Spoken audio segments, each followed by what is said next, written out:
네, 정계선 후보자님, 네, 간단한 질문부터 드리겠습니다. 대통령 권한대행 요즘 말이 많잖아요. 네, 대통령 권한대행의 신분이 총리입니까? 아니면 대통령입니까? 라고 여쭤봤습니다. 네, 신분은 뭐 총리인데 대통령의 권한을 대행하는 것으로 알고 있습니다. 예, 예. 우리 헌법에 보면 탄핵 소추에 대해서 대통령은 200인 이상, 그리고 다른 국무위원들은 150인 이상으로 돼 있습니다. 네. 알고 계시죠? 네, 그 대통령과 다른 국무위원들의 차이가 있는 이유가 무엇일까요? 뭐 대통령의 권한이 크고 민주적 정당성도 크기 때문이라고 알고 있습니다.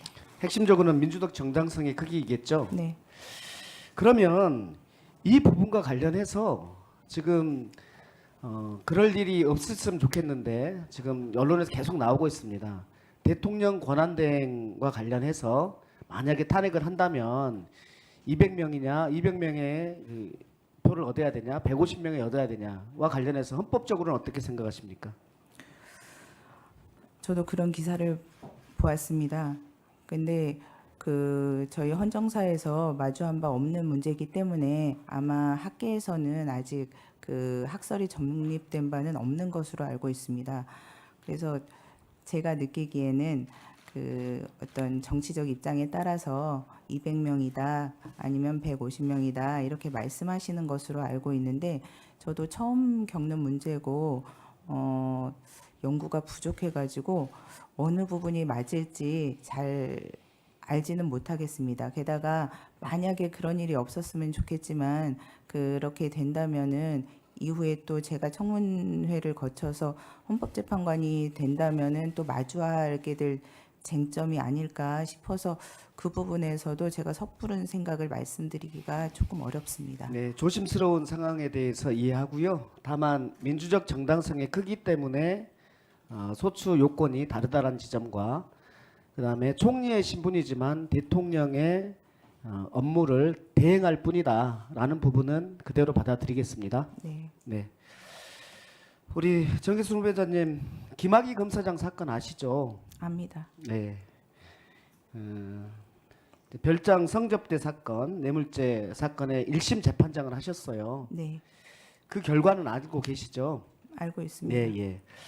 이 사건 국민들이 알아보기 쉽게 건설업자인 윤중천이 김학의 검사장에게 성접대를 하고 그 여성에 대해서 윤중천이 가지고 있는 채무를 면제하게 주게 한 사건, 이런 사건이죠. 네, 그래서 윤중천이 김학의 검사장이 했던 이 성접대와 관련된 뇌물죄에 대해서는 공소시효 10년이 넘었다고 해서 면소를 했고, 예, 그리고 채무 면제와 관련해서는 증거 불충분이라고 무죄하신 사건이죠. 네, 맞습니다. 네네.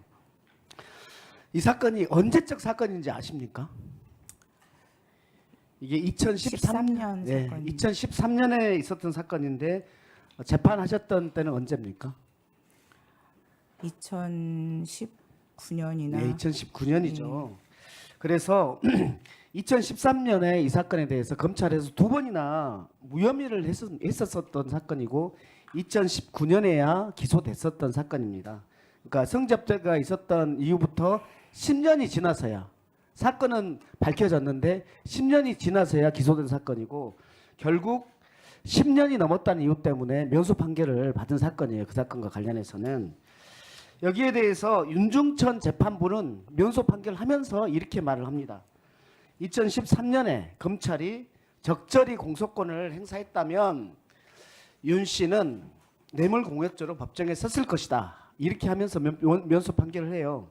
그러면 이 뇌물죄의 필요적 공범 사건인 김학의도 2013년에 재판에 섰었어야 되는 사건이죠. 그렇게 생각합니다. 네. 그래서 후배자께서 제가 1심 판결문을 보니까 1심 판결문에서 각주를 다셨더라고요. 각주를 달아가지고 별장 성접대 사건 그 동영상 속에 나온 인물이 김학의가 맞다라는 확인을 하셨더라고요. 네, 왜 맞습니다. 그랬는지 말씀해 주실 수 있습니까? 뭐 실체적으로 저희가 판단은 못하지만 사실 그 사건의 가장 중요한 쟁점은 그것이었습니다. 그래서 그 부분에 대한 해명이 전혀 없이 판결을 쓴다는 것은 조금 어렵지 않나라는 합의가 있었고요. 그 합의 하에서 각주로 처리한 것입니다.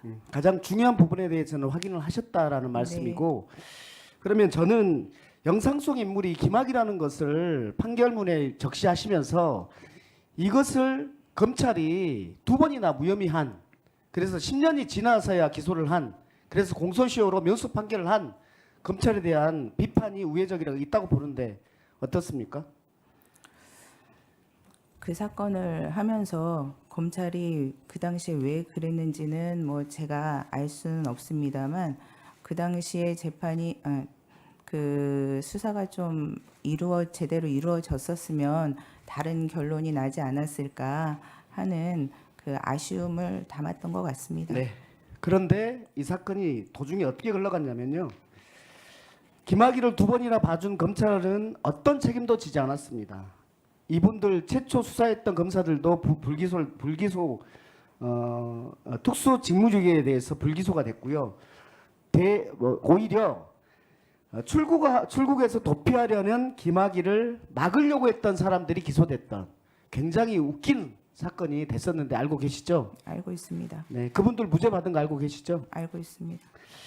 예, 그래서 제가 여쭤보고 싶은 게 뭐냐면 이렇게 잘못을 해도 처벌받지 않은 검찰 그리고 책임지지 않는 검찰 이 부분에 대해서 헌재에서는 무엇을 할 수 있습니까? 헌재에서는 뭐 제가 법원에도 오래 있었지만 법원이나 헌법재판소는 선제적으로 어떤 것을 할 수 있는 기관은 아니고 사건이 들어왔을 때 올바로 판단하는 좋습니다. 기관이라고 사건이 생각합니다. 들어오면 판단할 텐데 예. 검사 탄핵에 대한 사건이 들어왔을 때 네. 제가 여쭤볼 텐데요. 1분만 더 주십시오. 예.